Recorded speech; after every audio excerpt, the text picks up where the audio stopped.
Welcome to economics class. आज एक नया चीज हम लोग बताने जा रहे हैं आपको, मैक्रो इकोनॉमिक्स। अभी तक आपने जो पढ़ा था इंडियन इकोनॉमिक प्रॉब्लम, और क्लास 11 पे आप लोगों ने पढ़ा था माइक्रो इकोनॉमिक्स। अब हम लोग पढ़ाएंगे आपको मैक्रो इकोनॉमिक्स। जो भी सब्जेक्ट इसमें टॉपिक्स रहेंगे रिलेटेड, अब इसी से रहेंगे। तो पहला ये आपका ये है नेशनल इनकम। तो इसके बारे में बताते हैं। सबसे पहले आपको मैक्रो इकोनॉमिक्स के बारे में बता दें। तो ये देखिए,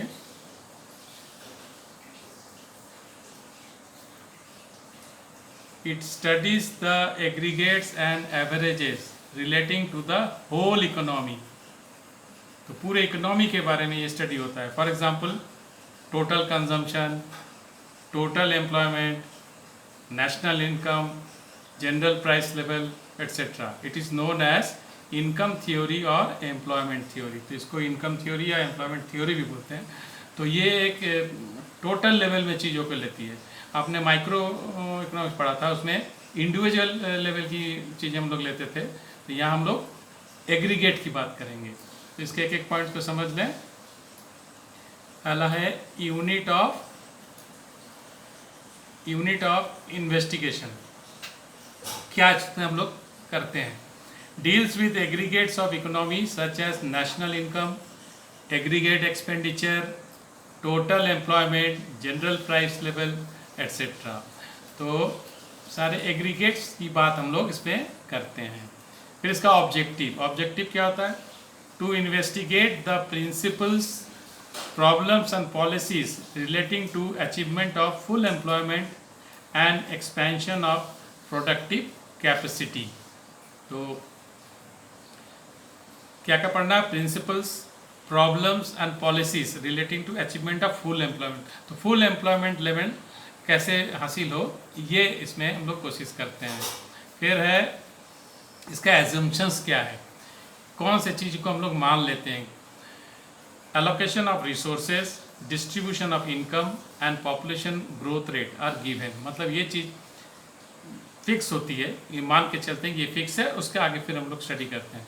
तो एलोकेशन ऑफ रिसोर्स फिक्स होगा, डिस्ट्रीब्यूशन ऑफ इनकम कैसा है, या पॉपुलेशन ग्रोथ का रेट क्या है, ये सारी चीज़ें गिवन होगी, आपको फिक्स होगा। और फिर इसका इंस्ट्रूमेंट्स क्या है? इसके इंस्ट्रूमेंट्स है aggregate demand, aggregate supply, aggregate saving and investment. इस तरह से सारे एग्रीगेट्स को लेके हम लोग डील करेंगे। तो ये हमारे इंस्ट्रूमेंट्स होंगे स्टडी की।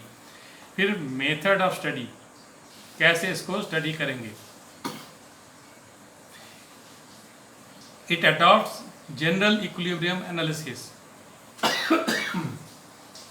तो आगे हम लोग देखेंगे कैसे इक्विलिब्रियम के बारे में हम लोग पढ़ेंगे, इसमें इक्विलिब्रियम कैसे होता है। फिर अगला है इक्विलिब्रियम एंड डिसइक्विलिब्रियम।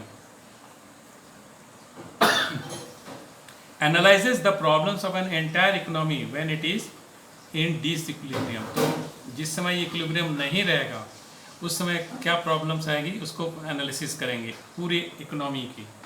तो इसको हम लोग ग्रेजुअली समझेंगे। और इसका एक ऑल्टरनेटिव नेम्स भी है। वो क्या है? Alternative names. It is known as income theory और एम्प्लॉयमेंट थ्योरी, इस नाम से भी इसको जानते हैं। तो इसको अच्छे से देख लीजिए एक बार, आगे हम लोग और स्टडी करेंगे।